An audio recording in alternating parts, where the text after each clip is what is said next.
Bismillahirrahmanirrahim. Assalamualaikum warahmatullahi wabarakatuh. Waalaikumsalam warahmatullahi wabarakatuh. Alhamdulillah wa syukurillah wa la haula wa la quwwata illa billah.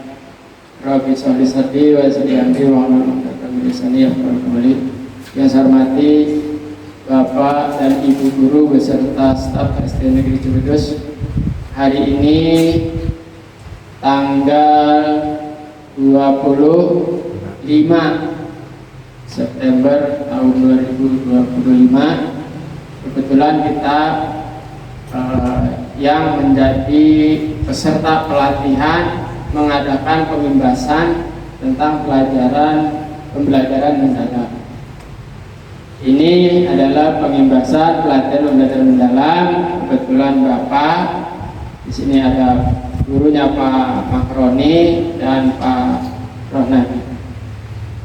Kebetulan Bapak pembahasannya masalah visi dan misi serta menyampaikan hasil dari kegiatan pelatihan pembelajaran mendalam yang kemarin yang bertempat di Parung Bogor. Baik, Bapak dan Ibu, kita mulai.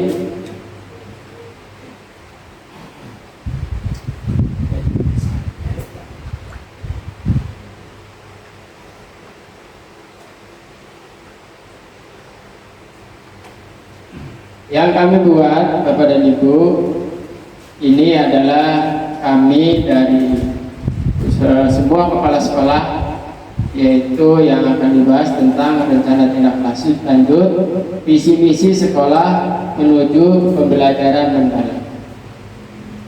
Saya mulai dengan ucapan Bismillahirrahmanirrahim. Assalamualaikum warahmatullahi wabarakatuh. Waalaikumsalam warahmatullahi wabarakatuh. Ini adalah judulnya, dan subjudulnya adalah tentang meningkatkan kualitas pembelajaran untuk siswa.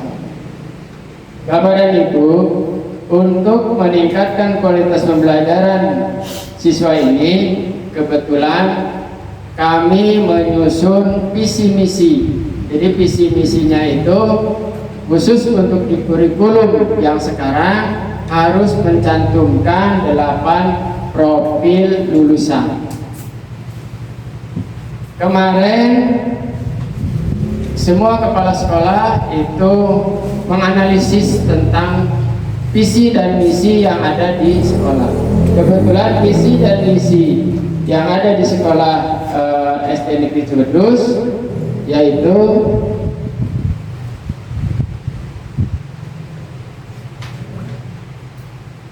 terwujudnya peserta didik yang beriman, bertakwa, berprestasi, dan berwawasan lingkungan.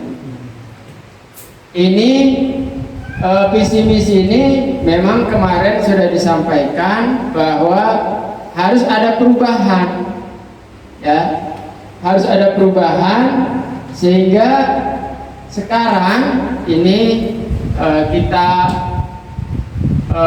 diskusikan apa yang harus dirubah tentang visi misi yang merujuk pada 8 profil lulusan. Di sini terwujudnya peserta didik yang beriman, bertakwa, ini kalau tidak salah sudah masuk, ya.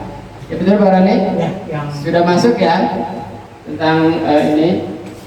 Kalau berprestasi dan berwawasan lingkungan, ini kira-kira mau ditambah enggak visi misi ini? Kebetulan saya tadi sudah merumuskan juga ada visi misi yang kita bahas yang baru. Kebetulan yang baru itu adalah tentang ditambah, ya, ini visinya itu ditambah dengan apa itu, ya, yang tadi itu, ya.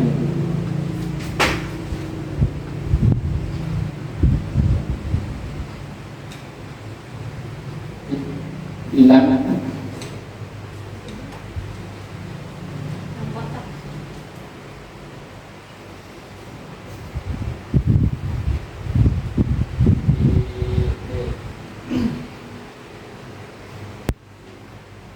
Ini yang lama Bapak Ibu.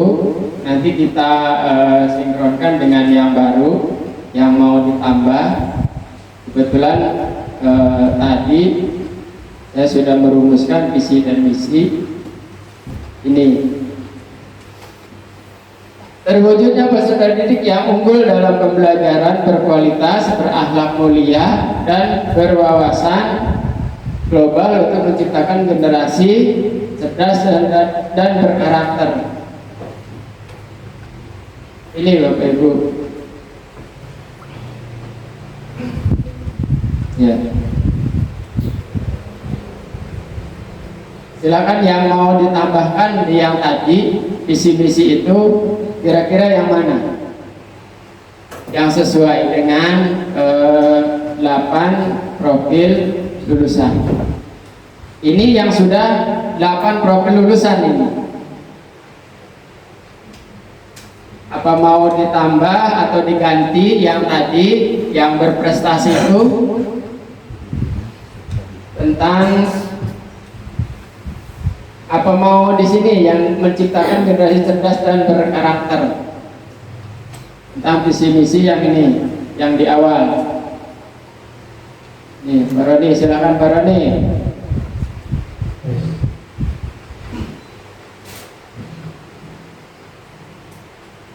Nih, apa di sini mau ditambah atau mau berwawasan lingkungan? Sebetulnya berwawasan lingkungan juga masuk ini.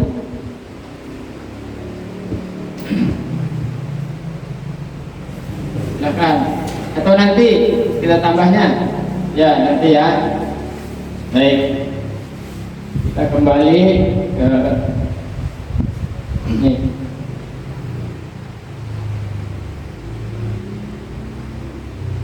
Kita langsung ke pembelajaran mendalam Bapak Ibu. Ini yang harus disampaikan oleh kepala sekolah, guru yang ikut pelatihan kepada guru yang belum mendapat pelatihan.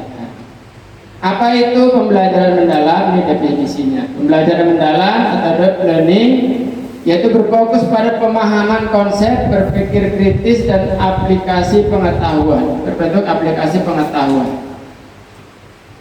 Tujuannya, siswa memiliki kemampuan berpikir tingkat tinggi dan memahami materi secara mendalam.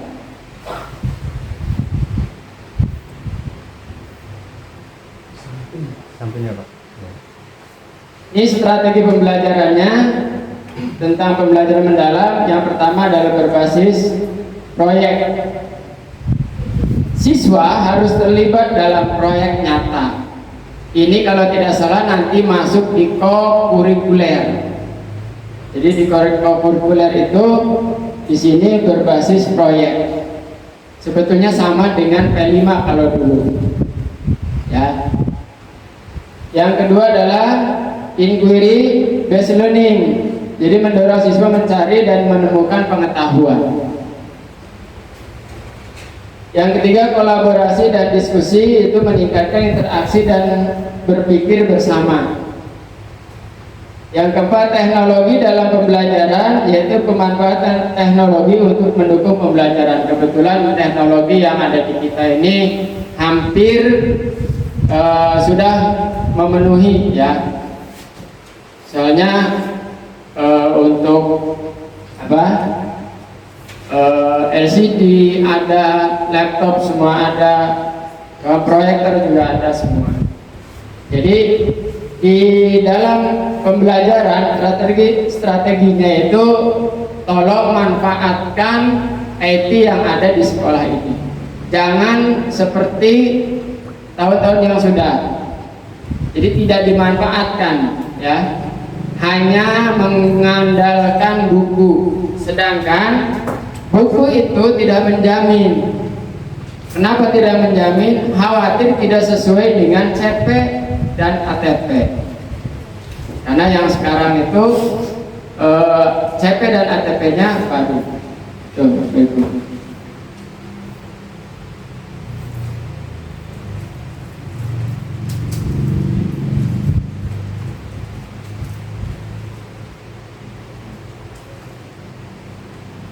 Lanjut Bapak Ibu, tentang strategi pembelajaran sudah, rencana tindak lanjut. Di dalam kurikulum, pengembangan kurikulum harus adanya integrasi pendekatan pembelajaran mendalam dalam kurikulum. Ini yang harus ada di kurikulum itu.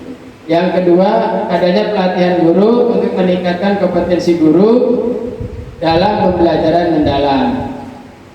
Ya, kebetulan kita ada 2 orang yang sudah ikut pelatihan. Yang lain insya Allah nanti akan dapat pengimbasan, ya.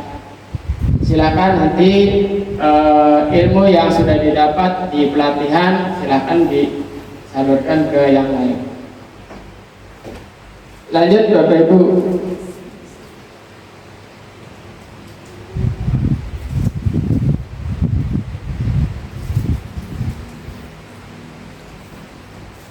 Ini aktivitas pembelajaran mendalam itu contohnya proyek lingkungan. Siswa membuat proyek pelestarian lingkungan. Ini adalah masuk ke dalam tadi kokurikuler, ya. Kokurikuler itu ini yang dilakukan oleh siswa. Adanya diskusi kelompok. Jadi di pembelajaran mendalam itu anak dibiasakan adanya diskusi kelompok. Karena ada planning itu ciri khasnya adalah berkelompok.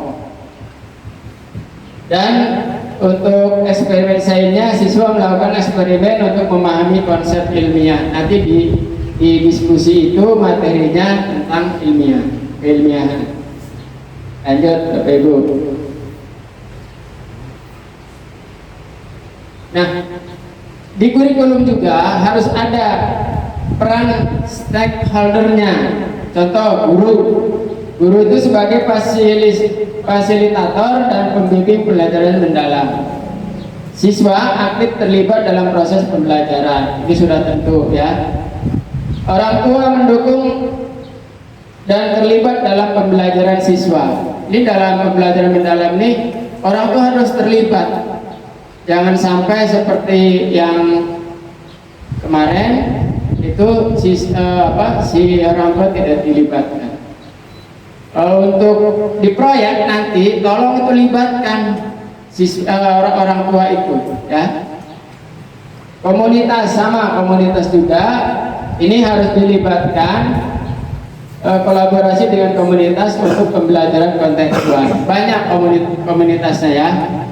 Ada Kombel, ya. Ada juga dinas-dinas yang lain. Contoh untuk puskesmas, terus industri itu biasa UMKM yang ada di sini, produksinya tentang apa. Itu juga diajak orang tua itu atau pelaku usaha itu diajak untuk berkolaborasi dengan sekolah. Itu.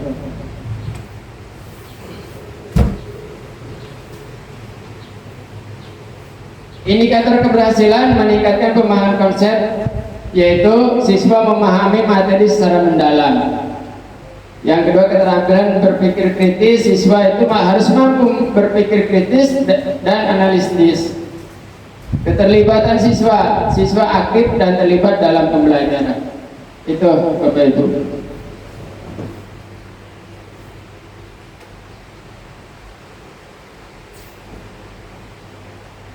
Lanjut. Nah, Bapak Ibu, nanti di sini ada tantangan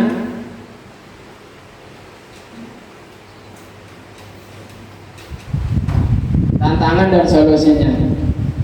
Pasti setiap kurikulum yang kita lakukan, yang kita luncurkan, pasti ada tantangannya, Bapak Ibu.